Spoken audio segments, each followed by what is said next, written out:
어른 가정의 가정, 우리 어린이 주일도 있고 어버이 주일도 같이 했습니다. 그런데 또 스승의 날도 있고 올달에는 부부의 날도 있고 그렇다고 합니다. 그런데 이 모든 것이 성령 안에서 이루어질 때 우리 자녀들도 그리고 어머니들도 가정도 부부도 우리 사회적인 뿐만 아니라 노사간에도 주께서 다 복을 내려주실 줄 믿습니다. 우리는 삼일째 하나님을 믿는 축복받은 그런 사람임을 오늘 다시 한번 확신하면서 하나님께 경배하시기 바랍니다. 부부의 날 다 있지만 에베소 5장 18절에 술 취하지 말라. 이는 방탕한 것이니 오직 성령의 충만을 받으라. 말씀하시고 시와 찬미와 신령한 노래로 서로 받아가고 너희 마음으로 노래하며 찬송하며 범사의 주 예수 그리스도 이름으로 아버지 하나님께 감사하고 그리스도를 경외함으로 피차 복종하라. 성령 충만 받으라. 그리스도를 경외함으로 피차 복종하라.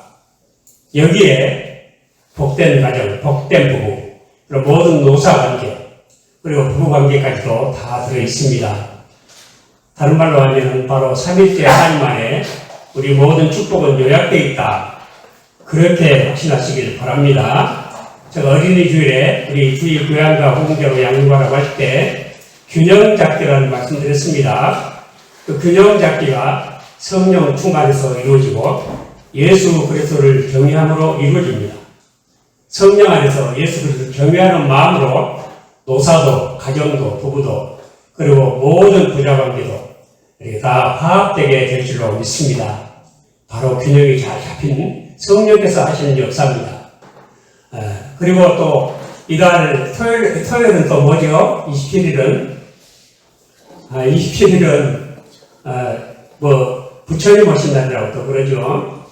우리 동네 쪽에 가면 수국사란 절이 있는데 IMF 때 금모기 할 때 그 절에 금으로 온 벽면을 칠해서 노랗게 번쩍번쩍하게 해놨어요. 제가 얼마 전에 그리 지나가다 보니까 4월 초까지 된다고 등 같은 거 많이 달아놓은 거 봤습니다. 그런데 다른 종교들이 잘 모르는 게 있어요. 우리 이것을 확실히 해야 됩니다.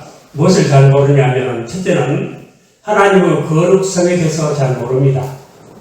하나님은 거룩하시다. 이 거룩이라는 개념은 이 구별됐다는 의미의 첫째로 아주 위험적으로 구별되고 윤리적으로도 구별되신 우리 사람이 도저히 미칠 수 없는 그런 초월하신 거룩하신 하나님에 대한 그런 인식이 없습니다. 그리고 그들은 하나님이 세상을 창조하셨는데 세상도 하나님처럼 영원히 있다고 그렇게 믿고 있습니다.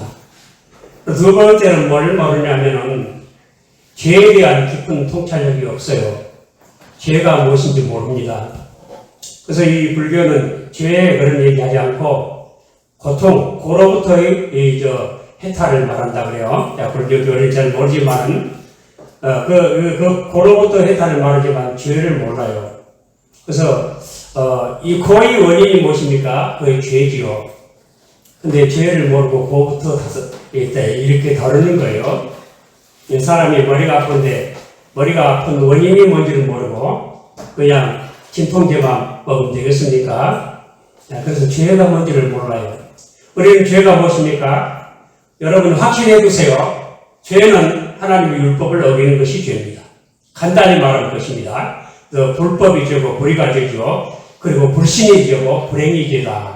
우리 신약성경 4가지로 가르쳐요. 불법이 죄고 불의가 죄고 그리고 불신, 믿지 않는 게 죄고 그리고 불행, 선인 줄 알고도 행치 아니한 것이 죄다. 이렇게 가르치고 있습니다.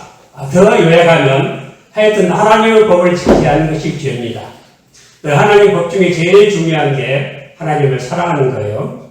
제일 큰 법입니다. 제일 가는 계명이요. 보통 사랑이 아니고 목숨을 다하고 뜻을 다하고 성품을 다하고 힘을 다해서 사랑해야 돼. 그렇지 않으면 가장 큰 죄가 됩니다. 그런 죄에 대한 통찰력이 없습니다. 다른 종교에는요. 그리고 네 번째입니까? 우리가 은혜를 모릅니다. 은혜. 우리가 구원 받는데 우리는 은혜로 구원을 받습니다. 우리 공로가 아닙니다. 은혜로 받습니다. 아무 행한 것이 없는데 죄 용서받고 하나님의 자녀로 그렇게 우리 택함 받아서 우리 선택으로부터 영화에 이르기까지 은혜가 홀로 화려하게 통치한다. 그런 말 있죠. 선택으로부터 영화에 이르기까지 은혜가 홀로 이렇게 화려하게 우리를 다스립니다. 우리는 은혜 안에 있습니다. 그러나 은혜를 모릅니다. 그리고는 오직 자기 힘으로 너희 그 목적을 이루라. 우리 용어로 하면 구원을 이루라. 그것이죠. 자기 힘으로. 그러니까 이건 완전히 율법적이고 다른 말로 하면 행위 언약의 부패한 그런 한 모습이라고 볼 수 있습니다.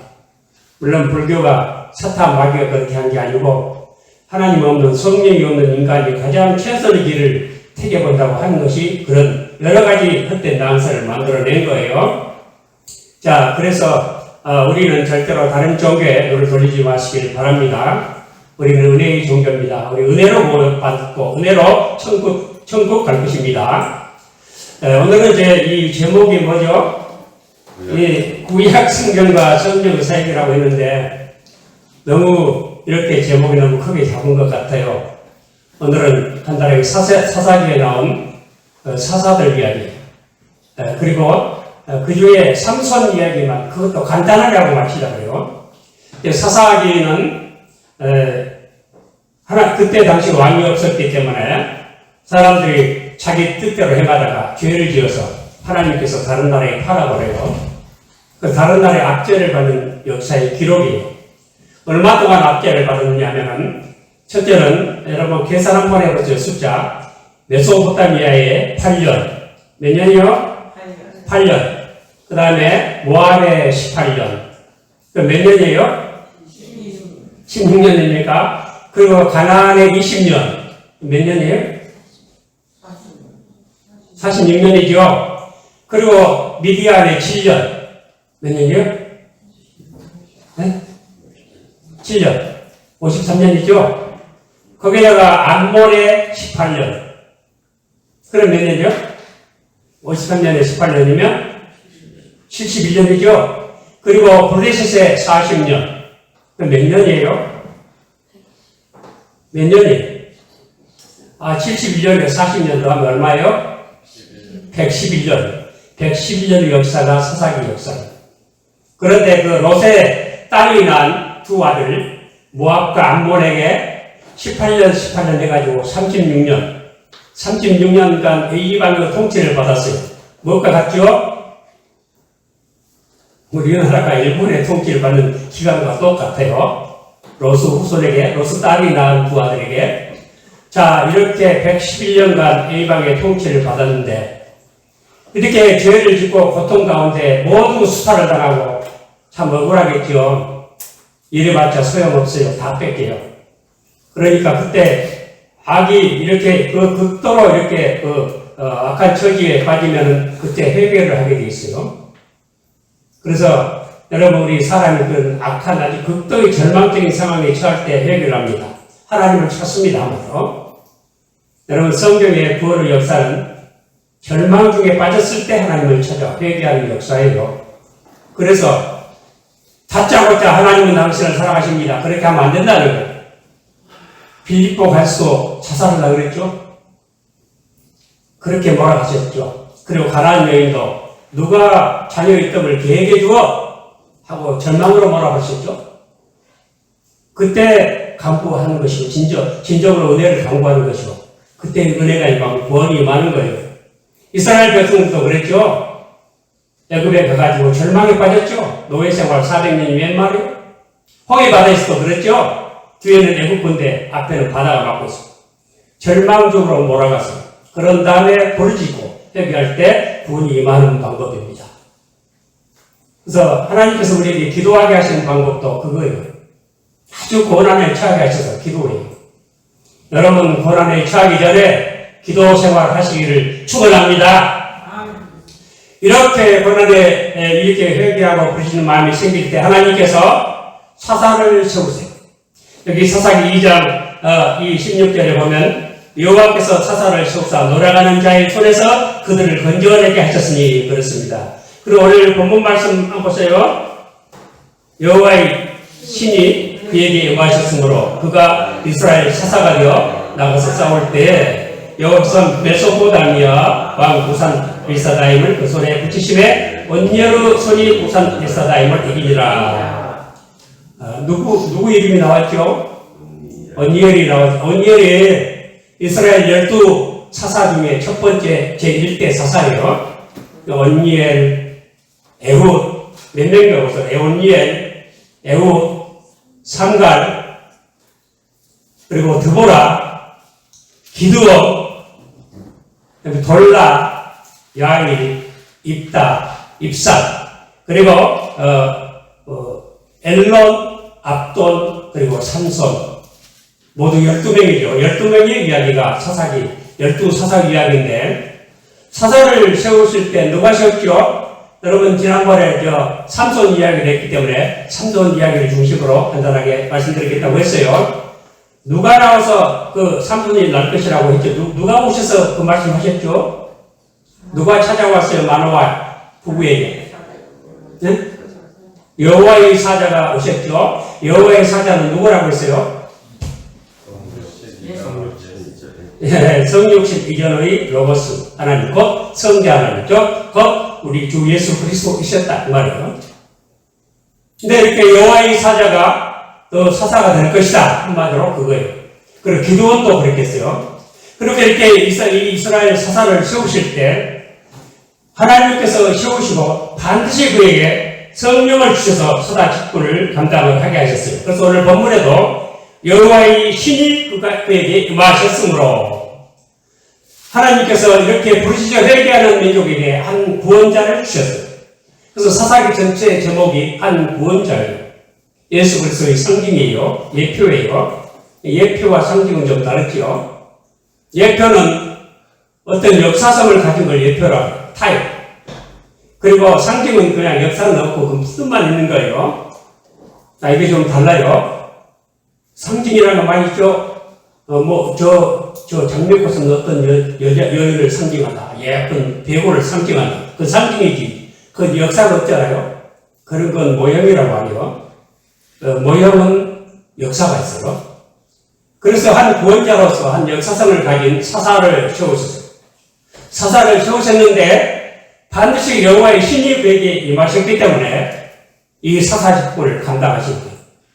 기드온도 여호와의 신이 그에게 임하셨다고 사사기 6장 33절에 말씀하고 있고요. 이제 이 삼손을 여호와의 사자께서 이렇게 사사로 이미 말씀하시고 그 이름을 물어보니까 뭐라 그랬죠?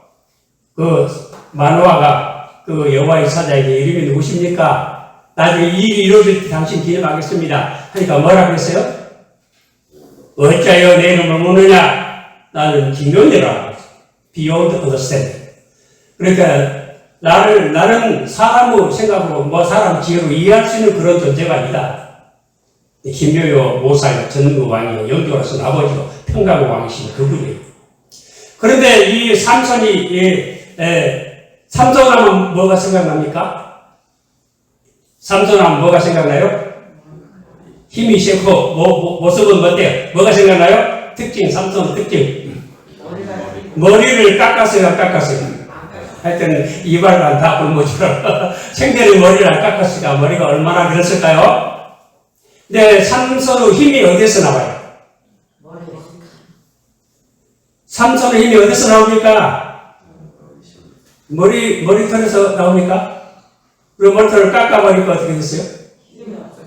힘이 없어졌죠? 근데 그 머리털에서 과연 힘이 나왔을까요? 삼손이 이 사자를 그냥 염소 찢듯이 찢어버리죠. 그때 어떻게 그럴 수 있었냐면은 여호와의 신이 사사기 14장 6절에 보면 삼손이 여호와의 신에게 크게 감동되어 손에 아무것도 없어도 그 사자를 염소시키 찢든 같이 찢었으나 그 행한 일을 부모에게 구하지도 아니하였고 하나님의 신이 감동할 때 힘이 생긴 거예요. 머리털이 아니에요. 그런데 이 사사들은 그래서 이 사사들을 앞세워가지고 나라를 보내고 전쟁에 얘기해요. 자기를 압제하는 나라를 얘기해요. 근데 사사기에 나온 그 자기들 압제하는 나라들, 국력이 월등한 나라를 이길 때 무기가 무엇인가? 사사기에 나온 이스라엘의 무기가 무엇이었던가?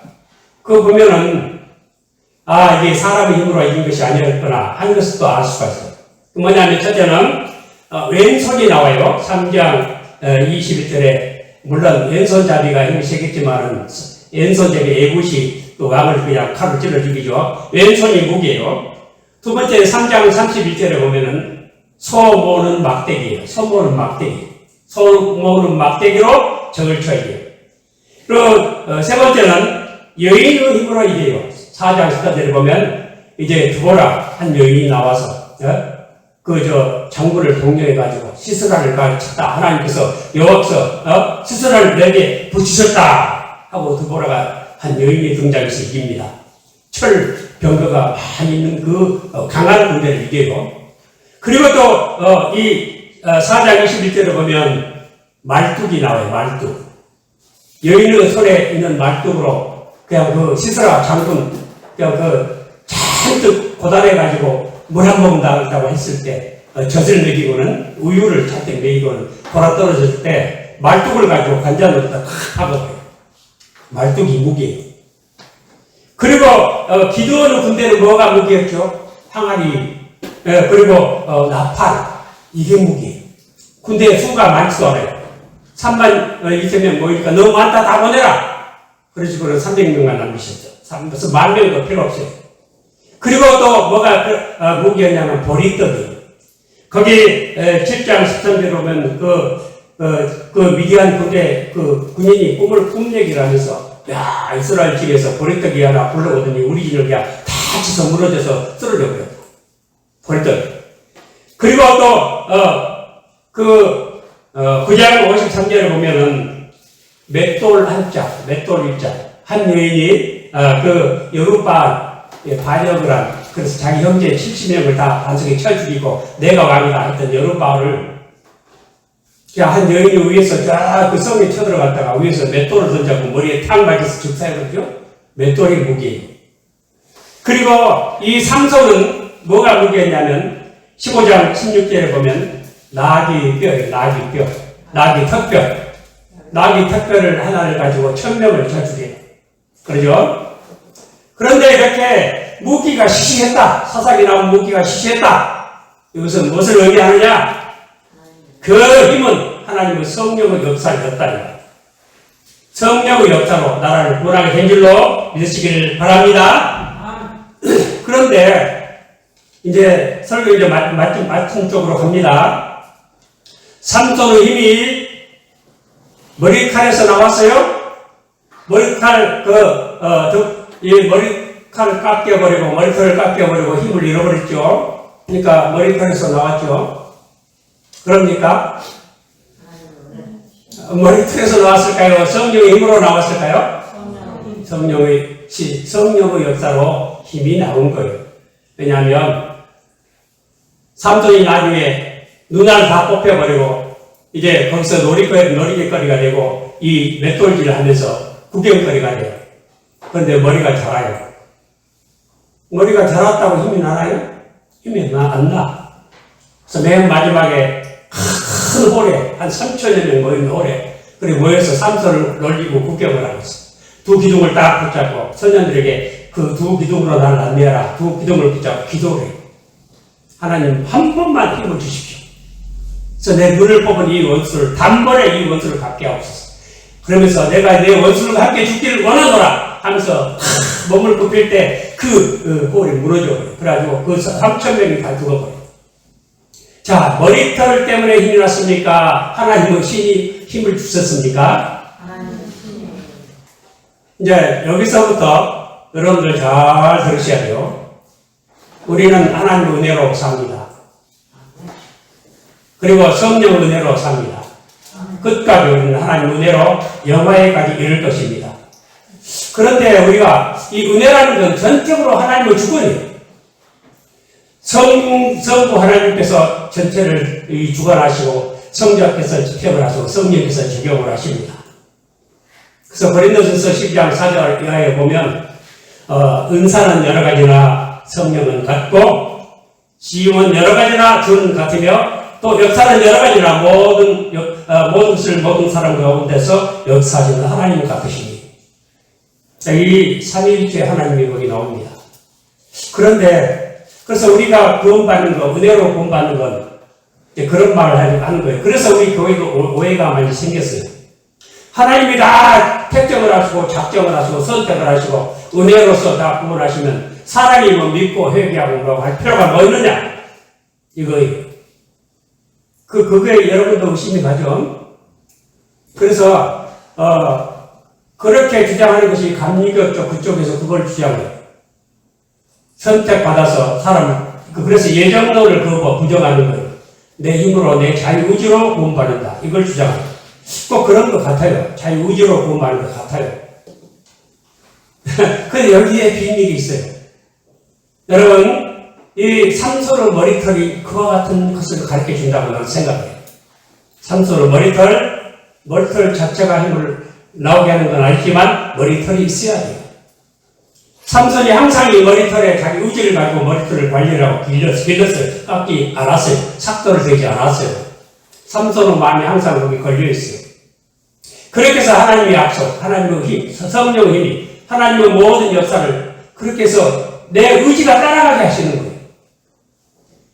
그래서 우리가 은혜로 말미암아 구원받고 선택받은 사람이 내가 예수 믿습니다. 믿겠습니다. 내가 죄인입니다. 깨닫고 이 은혜 언약에 들어오는 것은 그렇기 때문에 은혜 언약은 전적으로 하나님의 주권님과 동시에 사람의 자유의지 그리고 도덕적인 의지가 함께 요구되는 그런 방식으로 하나님이 역사하셨어요. 난 그것이 삼손의 머리털이라고 생각해요. 여러분, 사도행전의 17장입니까? 16장입니까? 거기 보면은, 바울이, 아시아에서 2차 전도 가다가 아시아 전도를 하려고 하는데, 성령께서 막으시죠. 하지 마라. 그리고 마게도냐 사람이 우리를 구원하고 막 청하죠. 환상을 보죠. 그래서 가서 빌립보에 가서 전도를 해요. 근데 빌립보에 가니까 회당이 없어요. 거긴 유럽 땅이에요. 회당이 없어요. 그래서 기도처에 가서 말씀을 전하는데, 그때 자주장사 루디아가 바울의 말을 들었어요. 바울의 말을 들을 때 주께서 그 마음을 열으셨다. 주께서 그 마음을 열으셔서 깨닫게 하시는 거예요. 아, 그렇구나. 이치가 그렇구나. 그 나도 믿어야 되겠다. 그런 마음을 주시는 거예요. 이게 성령의 역사예요. 그러니까 성령께서는 우리의 자유의지를 다시 이게 소생시켜 주세요. 우리 타락 상태의 자유의지는 죽은 노예의 의지라고 루터가 그랬죠. 우리 스스로 예수 믿지 않아요. 하나님 절대로 따라가지 않아요. 그 타락한 상태, 그것을 바울이 뭐라 그랬어요? 허물과 죄로 죽었다. 허물과 죄로 죽었어요. 성령께서 이 죽은 의지를 다시 회복시켜 주세요. 그래서 아, 그렇구나. 내가 믿고 깨달아서 삼손이 머리칼 대듯이 머리칼 보자라고 이거 여기 하나님의 약속이 있다. 언약이 여기 있다. 하듯이 아, 나도 하나님 말씀 그대로 믿어야 되겠구나. 깨달음을 주신 분이 누굴까요? 그분이 성령이었어요. 그렇게 적용을 시작하시는 거예요. 그래서 나는 이 삼손의 그 머리털을 생각을 하면서 이것이 바로 오늘날 우리 은혜 언약에 있는 우리 자유의지. 하나님께서 은혜 언약은 전적으로 하나님 주권이지만 사람의 자유의지와 도덕성이 거기에 포함되도록 그런 방식으로 역사하신다. 그래서 꼭 내가 생각할 때 내가 믿는 거예요. 그렇지 않아요? 내가 믿지 내가 교회 가지 무슨 성령의 역사를 그런 거 아닌 것 같죠. 그러나 성령께서 이렇게 균형을 잡아주시는 거예요. 다 믿으시길 바랍니다. 오늘은 이 성령의 균형 잡기 마지막 한마디만 마칩니다. 전에도 말씀드렸는데 에스겔 36장 17절에 또 내 신을 너희 속에 두어 너희로 내 율례를 행하게 하리니 너희가 내 규례를 지켜 행할지라. 성령께서 신비한 역사만 방언만 통역만 이적 기사만 하는 게 아니고 하나님 율법 지켜라. 이게 균형 잡기예요. 성령의 균형 잡기. 그래서 우리가 성령의 사람은 균형을 바로잡는 사람이에요. 균형을 바로잡는 사람이 삼일째 하나님을 모신 사람이에요. 삼일째 하나님 믿는 믿음의 사람이에요. 그것을 에베소 5장 이하에 6장까지 잘 가르치고 있어요. 그래서 우리 가정의 달에 꼭 필요한 말씀이에요. 균형 잡기. 성령은 그렇게 균형 잡았죠. 하나님 주권으로 역사하시면서도 우리 자유의지가 참여하라. 꼭 그래서 내가 믿는 것처럼 마치 머리칼에서 힘이 나온 것처럼 그렇게 역사하십니다. 우리 성령 안에서 예수 그리스도를 경외함으로 균형 있는 삶을 살아서 하나님께 영광이 되고 모든 사람에게 빛이 되는 우리 모두 되시길 주님 이름으로 축원을 드립니다.